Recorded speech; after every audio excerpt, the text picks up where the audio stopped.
নতুন বছর শুরু করলাম ভগবানের নাম জপ করতে করতেই। স্টেশনে চলে যাচ্ছিলাম অফিসের উদ্দেশ্যে। হ্যাঁ, নতুন বছরে আমাদের অফিস ছুটি দেয়নি আমাদেরকে, তো আমরা এক রাশ দুঃখ নিয়ে বেরিয়ে গিয়েছিলাম অফিসের উদ্দেশ্যে। স্টেশনে গিয়ে দেখলাম আমি একা নয়, আমার মতো অনেক মানুষজনই আছে অফিস বেরোচ্ছে, কে তার নিত্য দিনের কাজে বেরোচ্ছে। তো ট্রেনও তার টাইম মতো আসলো না, প্রায় আধা ঘন্টা লেট করে চলে এলো। তো আমরা ট্রেনে উঠলাম, প্রচুর ফাঁকা, শুয়ে বসে গড়িয়ে সোজা আমরা হাওড়া চলে গেলাম। হাওড়া থেকে সোজা এবার যাব আমরা অফিস। অফিস থেকে সেকেন্ড হাফে টুক করে সাডেনলি প্ল্যান হয়ে গিয়েছিল। তো প্ল্যান করেই আমরা চলে গিয়েছিলাম বেলুড় মঠেও।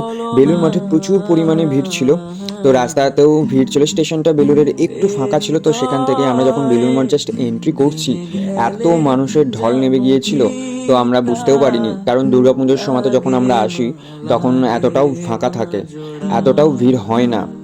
এখন তো দেখলাম প্রচণ্ড ভিড়, কারণ আমার যতদূর মনে হয় দক্ষিণেশ্বরে কল্পতরু মেলার জন্য তো আজকে সবাই ওখান থেকেই দেন বিকেলে এখানে চলে আসছে। তো প্রচুর ভিড় ছিল, যেখানেই যাচ্ছি এখানে যেও না ওখানে যেও না, মানে এত ভিড়েতে ওদেরকে, বেলুড় মঠের মানুষজনদেরকেও তো সামলাতে হচ্ছে ব্যাপারটা। আর প্রচুর পরিমাণে টিয়া পাখি এসছে, তোমরা যদি এই সময় যাও দেখতে পাবে গঙ্গার দিকে প্রচুর টিয়া পাখি ঘোরাঘুরি করছে। তো এই দেখো এত ভিড়।